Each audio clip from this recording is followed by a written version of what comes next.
الحمد للہ رب العالمین والصلاة والسلام علی سید الانبیاء والمرسلین وعلی آلہ واصحابہ وذریاتہ اجمعین اما بعد۔ سورہ نازعات چل رہی ہے۔ اللہ رب العزت کا ارشاد ہے، اعوذ باللہ من الشیطان الرجیم، بسم اللہ الرحمن الرحیم۔ وَإِذَا جَاءَتِ الطَّامَّةُ الْكُبْرَى، سو جب سب سے بڑا ہنگامہ برپا ہوگا، یوم یتذکر الانسان ما سعی، جس روز انسان اپنا سارا کیا دھرا یاد کرے گا۔ یہاں سے اللہ رب العزت نے قیامت کی شدت اور ہولناکی کا بیان فرمایا ہے، اور اسی طرح انسان کے جو اعمال کرتا ہے انسان، وہ سب کے سب اس دن اس کے سامنے آ جائیں گے۔ آج جو ہم نماز پڑھتے ہیں، روزہ رکھتے ہیں، ذکر اذکار کرتے ہیں، تسبیحات پڑھتے ہیں، تلاوت کرتے ہیں، ان کا ثواب ہمیں نظر نہیں آتا۔ یہ ثواب ابھی پردے میں، لیکن قیامت کے روز یہ سب کا سب ثواب سامنے آ جائے گا۔ ایک تاجر تجارت کرتا ہے، کوئی چیز بیچتا ہے، مثلا چاول بیچتا ہے، آٹا بیچتا ہے، کوئی الیکٹرانک آئٹم بیچتا ہے، موبائل بیچتا ہے، تو جو چیز وہ بیچ رہا ہے اس کے بدلے میں اس کا منافع مل جاتا ہے اسے، اور وہ منافع کبھی اپنی ذات پر استعمال کرتا ہے، کبھی اپنے گھر بار پر استعمال کرتا ہے، کبھی بچوں پر استعمال کرتا ہے۔ تو یہ منافع، یہ جو استعمال کر رہا ہے، یہ کہاں سے آیا؟ وہ چیز بیچنے کے بدلے میں آیا، یہ تو نظر آ رہا ہے یہ۔ لیکن نماز جو پڑھ رہا ہے، نماز کا جو ثواب وہ نہیں نظر آ رہا ابھی۔ جیسے حدیث شریف میں آتا ہے، ابو ذر غفاری رضی اللہ عنہ فرماتے ہیں کہ جناب رسول اللہ صلی اللہ علیہ وسلم ایک مرتبہ سردی کے موسم میں باہر تشریف لے کر آئے، درخت سے پتے گر رہے تھے، تو آپ صلی اللہ علیہ وسلم نے ایک ٹہنی کو ہاتھ میں لیا تو پتے اور تیزی سے گرنے لگ گئے۔ آپ صلی اللہ علیہ وسلم ابو ذر غفاری رضی اللہ عنہ سے مخاطب ہوئے اور فرمایا کہ ابو ذر، جب ایک مومن بندہ اخلاص نیت کے ساتھ نماز پڑھتا ہے تو اللہ تعالیٰ اس کے گناہ ایسے ہی ختم کر دیتے ہیں، ایسے ہی گرا دیتے ہیں جیسے اس ٹہنی سے پتے گر رہے، ایک نماز پڑھنے سے۔ لیکن یہ نماز کا ثواب ابھی پردے میں، ابھی نظر نہیں آ رہا، اس کا فائدہ نظر نہیں آ رہا۔ اسی طرح جو ہم نمازیں چھوڑ دیتے، ان کے اوپر جو سزائیں ہیں، جو عذاب ہے، جو پکڑ ہے، وہ بھی نظر نہیں آ رہی، اس لیے تو مزے سے نماز چھوڑ دیتے ہیں۔ بے فکر ہو کر نماز پڑھی نہیں پڑھی نہیں پڑھی، کوئی فکر نہیں۔ ہاں، کاروبار میں اگر ایسا ہو کہ معلوم ہو جائے کہ یہ شخص دھوکہ دیتا ہے، یہ شخص بےایمانی کرتا ہے، پیسے لیتا ہے اور بھاگ جاتا ہے، تو کبھی بھی کوئی شخص اس کو اپنے پیسے نہیں دے گا کاروبار کرنے کے لیے، یا کبھی کوئی شخص اس کو اپنا ملازم نہیں بنائے گا، اپنا مال اس کے حوالے نہیں کرے گا۔ معلوم ہے نا، یہ تو دھوکہ دے رہا ہے۔ لیکن جہاں اللہ کے سچے رسول نے ہمیں ارشاد فرمایا، حدیث شریف میں آتا ہے کہ پیغمبر صلی اللہ علیہ وسلم نے ارشاد فرمایا کہ مومن بندہ جب ایک نماز چھوڑتا، صرف ایک نماز چھوڑ دیتا ہے، تو گویا اس کے اہل و عیال، گھر بار اور سب مال و دولت چھین لیا۔ گھر بار میں اس کے بیوی بچے آ گئے، اس کے رشتہ دار آ گئے، خاندان والے آ گئے، بہن بھائی آ گئے۔ اب اندازہ لگائیں، جس کے بہن بھائی، بیوی بچے، والدین، رشتہ دار سب کے سب ختم ہو جائیں. ایسا اکثر حادثات بھی ہو جاتے ہیں بعض دفعہ کہ حادثات میں پورا پورا خاندان چلا جاتا ہے اور صرف ایک فرد بچ جاتا ہے خاندان کا. اور ساتھ ساتھ جو اس کا مال ہے، جو اس کا کاروبار ہے، جو اس کی فیکٹری ہے، جو اس کی دکان ہے، جو اس کا گھر بار ہے، جو اس کا کیش ہے، وہ بھی ختم ہو جائے تو کیا حالت ہوگی انسان کی؟ نہ تسلی دینے والے رشتہ دار رہے اور نہ ہی سہولت اور نعمت برتنے کے لیے کوئی چیز رہی. تو پیغمبر صلی اللہ علیہ وسلم نے ارشاد فرمایا صرف ایک نماز فوت کرنے سے انسان ایسا ہو جاتا ہے گویا اس کا مال و دولت اور اس کے اہل و عیال سب کے سب چھین لے گا. یہ وعید، اس پر ہمیں یقین کیوں نہیں آتا؟ اس لیے کہ ہم دیکھتے نہیں ہیں. ابھی ہم دنیا کا نقصان تو دیکھ رہے ہوتے ہیں تو ہم فوراً پیچھے ہٹ جاتے، لیکن آخرت کا جتنا بڑا نقصان ہے وہ نہیں دیکھ رہے تو اس طرف دھیان بھی نہیں. جبکہ اللہ کے سچے رسول نے ارشاد فرمایا، پھر بھی ہم سنی سنی انسنی کر دیتے ہیں. نماز کی طرف دھیان ہی نہیں ہوتا، کبھی پڑھ لی کبھی نہیں پڑھی، کوئی فکر ہی نہیں ہے. اللہ رب العزت نے ارشاد فرمایا یوم یتذکر الانسان ما سعی، کہ قیامت کے روز، جس روز انسان اپنا سارا کیا دھرا یاد کرے گا، سب کا سب اس کے سامنے آ جائے گا. آگے فرمایا وبرزت الجحیم لمن یری، اور دوزخ ہر دیکھنے والے کے سامنے ظاہر کر دی جائے گی. فاما من طغی، سو جس شخص نے حق سے سرکشی اختیار کی ہوگی،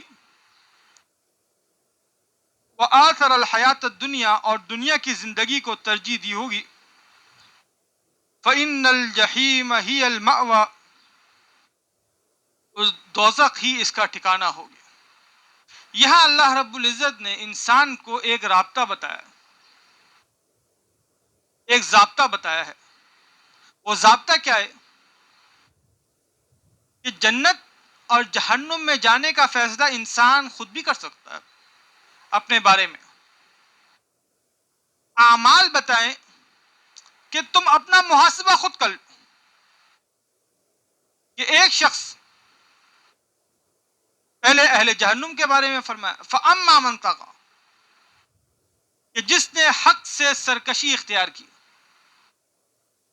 اللہ رب العزت اور اس کے رسول کے احکامات سے سرکشی اختیار کی، وآثر الحیات الدنیا، اور دنیا کی زندگی کو ترجیح دی تھی. اب نقصان ہو رہا ہے، اب بظاہر دنیا کی چیز میں فائدہ محسوس نظر آ رہا ہے. ایک آدمی رشوت دے رہا ہے، دوسرا رشوت لے رہا ہے. رشوت لینے والا یہ سمجھ رہا ہے کہ مجھے دنیا میں فائدہ پہنچ رہا ہے، کسی کو دھوکہ دے کر فائدہ محسوس کر رہا ہے. یہ دنیا کا تو فائدہ نظر آ رہا ہے. آپ نے کسی کو دھوکہ دے دیا، دھوکہ دے کر اس کو اپنا سامان بھیج دیا، یا دھوکہ دے کر اس کی جائیداد اپنے نام کروا لی. بظاہر دنیا کا تو فائدہ نظر آ رہا ہے، لیکن یہ فائدہ دائمی نہیں ہے.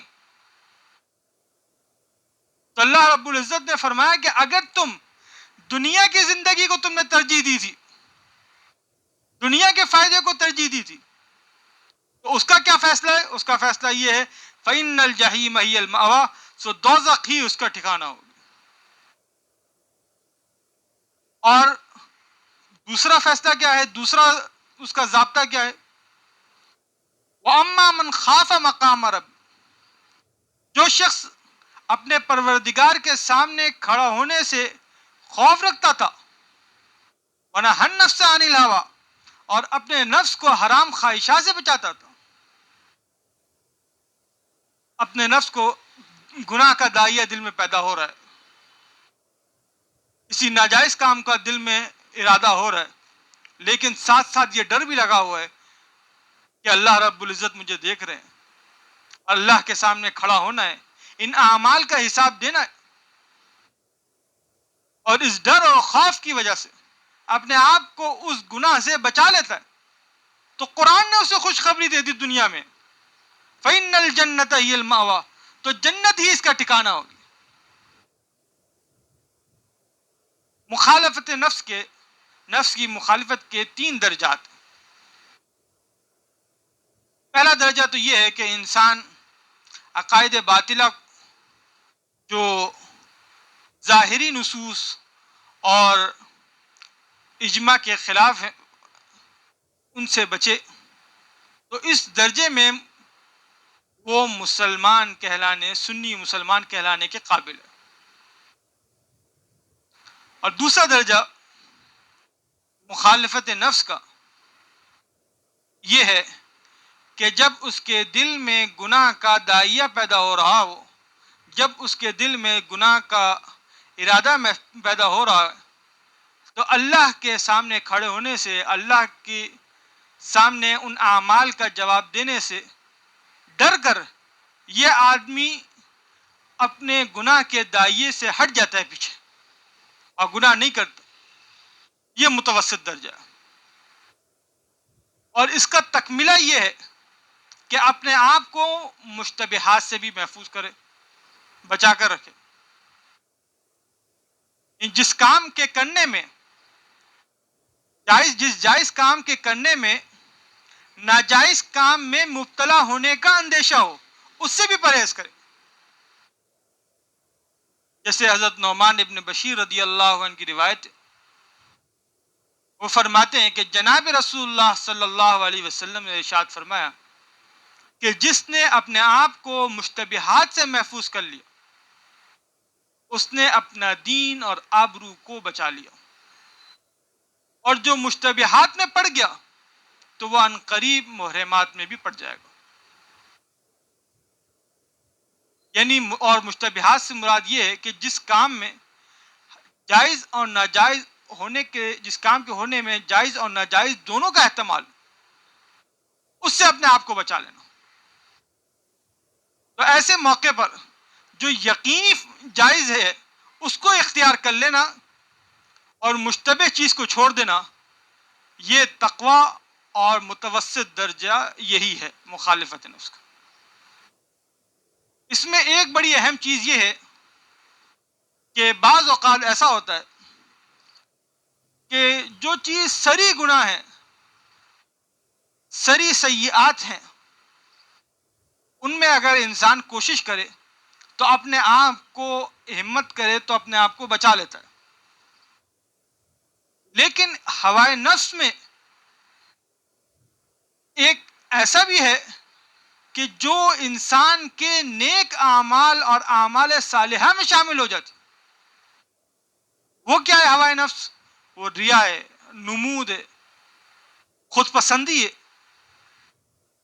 کہ انسان بظاہر تو نیک عمل کر رہا ہوتا ہے، بظاہر بڑے روزے رکھ رہا ہے، نفلی روزے رکھ رہا ہے، بڑی عبادت کر رہا ہے، بڑی تلاوت کر رہا ہے، بڑی ذکر اذکار کر رہا ہے، لیکن اس کے اندر ریاکاری بھی ہے، خود پسندی بھی ہے، دکھلاوا بھی ہے۔ اس کی اصلاح ذرا مشکل ہے۔ اس کی اصلاح کے لیے شیخ کامل کے پاس جا کر اس کی خدمت میں رہ کر اپنے اندر سے، یعنی دل کی صفائی کروانا اس سے، یہ ضروری۔ حضرت امام یعقوب کرخی رحمۃ اللہ علیہ بڑے بزرگ ہیں، وہ فرماتے ہیں کہ بچپن میں میں لکڑی کا کام کرتا تھا، تو ایک مرتبہ ایسا ہوا کہ میرے جی میں سستی اور نفس میں ظلمت محسوس ہوئی، تو میں نے چند دن روزے رکھنے کا ارادہ کر لیا۔ اب روزے رکھنے شروع ہو گئے، تو اسی روزے کی حالت میں ایک موقع ایسا ملا کہ مجھے بہاؤالدین نقشبندی رحمۃ اللہ علیہ کی خدمت میں حاضری کا موقع ملا۔ جب میں ان کے پاس گیا تو اور بھی مہمان تھے، تو انہوں نے مہمانوں کے لیے کھانا منگوایا اور مجھے بھی حکم فرمایا، فرماتے ہیں مجھے بھی حکم فرمایا کہ تم بھی کھاؤ، اور ساتھ ساتھ فرمایا وہ بڑا برا بندہ ہے بہت خراب بندہ ہے جو ہوائے نفسانی کا تابع ہو اور اسے وہ ہوائے نفسانی گمراہ کر دے. اور پھر یہ بھی فرمایا کہ اس روزے سے کھانا کھا لینا بہتر ہے جس روزے کو جس روزے میں ہوائے نفسانی ہو، خواہشات. تو فرماتے ہیں کہ مجھے احساس ہو گیا کہ شیخ کو میری اندر کی حالت معلوم ہو گئی ہے. تو فرمایا کہ میں نے فوراً شیخ سے پوچھا کہ اگر ایک ایسا شخص جس کو صوفیہ کی اصطلاح میں باقی باللہ، فانی فی اللہ کہا جاتا ہے، وہ میسر نہ ہو. ایسا شیخ ہر ایک کو تو میسر نہیں ہوتا اور ہر موقع پہ میسر نہیں ہوتا. تو ایسا شخص کیا کرے؟ تو شیخ رحمۃ اللہ علیہ نے، شیخ بہاؤالدین نقشبندی رحمۃ اللہ علیہ نے فرمایا کہ اگر کوئی ایسا شیخ ملے نہ اور میسر نہیں ہو تو اس صورت میں کثرت سے استغفار کرے اور ہر نماز کے بعد 20 مرتبہ استغفار پڑھے. تو اس طرح 5 نمازوں میں 100 مرتبہ استغفار ہو جائے گا.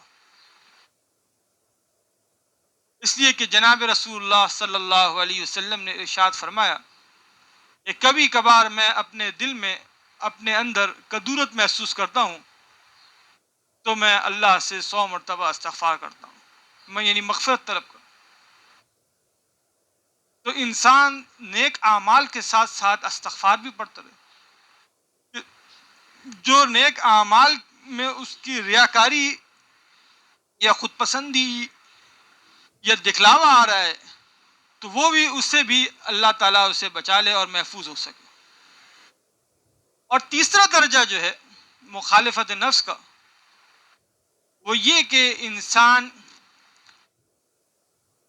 بالکلیہ کوشش کرے کہ اس کے دل میں خواہشات یعنی ہوائے نفسانی بالکل ہی نہ آئے.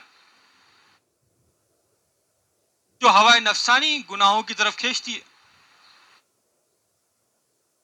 اور ایسے جو لوگ ہیں، ایسے لوگ، ان کو صوفیہ کی اصطلاح میں باقی باللہ اور فانی فی اللہ کہا جاتا ہے. یہ مجاہدات، ریاضات اس حد تک کرتے ہیں کہ ان کا نفس بالکل زیر ہو جاتا ہے.